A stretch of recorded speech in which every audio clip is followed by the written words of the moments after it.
Nous exaltons et magnifions le nom de Jésus-Christ, notre seul espoir et unique Seigneur et Sauveur, pour sa grâce et sa paix dans nos vies. Bonjour bien-aimés frères et sœurs, bonjour peuple de Dieu, que le Seigneur vous bénisse, que la paix soit dans vos maisons, que la grâce de Dieu, source de salut pour tous les hommes, coule davantage ce jour. Bienvenue dans notre partage quotidien Living Word. Ce matin, nous allons encore partager la parole de Dieu. Le thème de notre méditation, la marche, veiller sur sa conduite. Nous allons lire dans les Psaumes, le chapitre 50, le verset 19 à 23, il est écrit « Tu livres ta bouche au mal et ta langue est un tissu de tromperie. Si tu t'assieds, c'est pour parler contre ton frère, pour dénigrer le fils de ta mère. Voilà ce que tu as fait, et parce que je n'ai rien dit, tu t'es imaginé que je te ressemblais. Mais je vais te répondre et tout mettre sous tes yeux. Comprenez donc bien cela, vous qui oubliez Dieu, de peur que je ne vous déchire sans personne pour vous délivrer. Celui qui offre en sacrifice sa reconnaissance m'honore, et celui qui veille sur sa conduite, je ferai voir le salut de Dieu.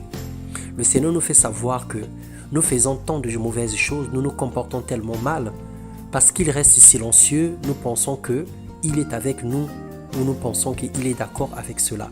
Il attire notre attention sur cette attitude. Nous faisons du mal à nos prochains, nous calomnions les uns les autres, mais il nous donne une recommandation. Il dit que lorsque nous lui offrons notre reconnaissance, nous l'honorons. Et si nous veillons sur notre conduite, il nous fera voir son salut. Et nous savons que dans le salut, il y a le bonheur et la grâce, il y a la sécurité, la protection, il y a la guérison, il y a toutes sortes de choses dans le salut. Lorsque nous honorons Dieu, lorsque nous veillons à notre conduite, le Seigneur en retour nous fait voir le salut. La vie n'est pas magique, bien-aimés. La marche n'est pas aussi compliquée. Notre destinée dépend très souvent de notre conduite, sauf par la grâce exceptionnelle et la volonté parfaite de Dieu, tel qu'il est écrit dans le Psaume 1, le verset 1 à 4. La Bible nous décrit un type de personne qui marche selon une certaine façon. Il dit « Heureux l'homme qui ne marche pas selon le conseil de méchants, qui ne s'assied pas en compagnie de pécheurs. » C'est celui-là qui est heureux. C'est celui qui fait les choses comme le Seigneur le veut.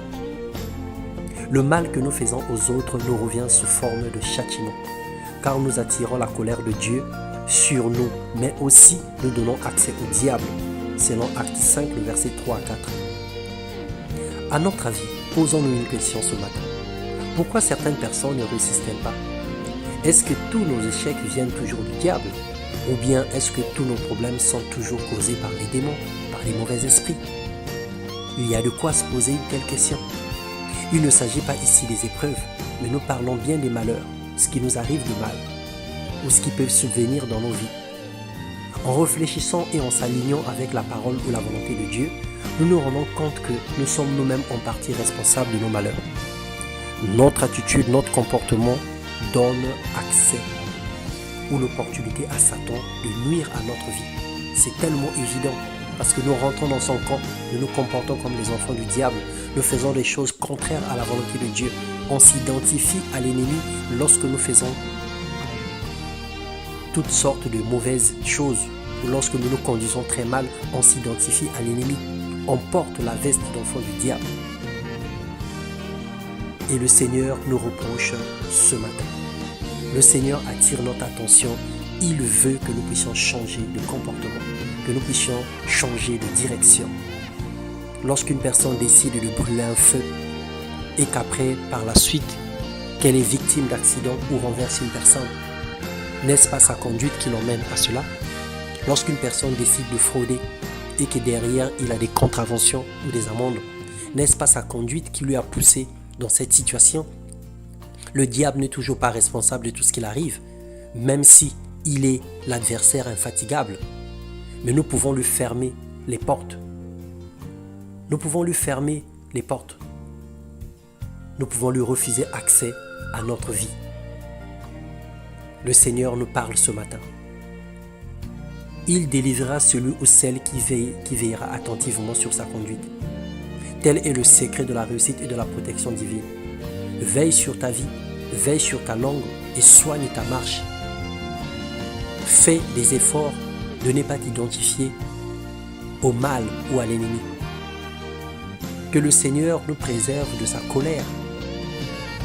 et qu'il nous donne de se corriger pour bien marcher dans la société.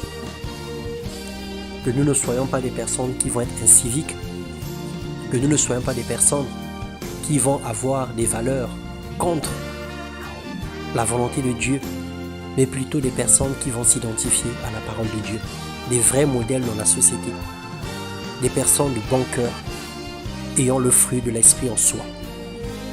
Que le Seigneur vous bénisse, bonne et excellente journée, que la grâce du Seigneur soit notre partage et que la paix inonde nos cœurs dans le nom de Jésus. Que le Seigneur nous donne une capacité exceptionnelle de veiller sur notre conduite, de veiller sur nos langues, de veiller sur nos oreilles, de veiller sur nos yeux, de veiller sur notre façon de voir, de façon de penser.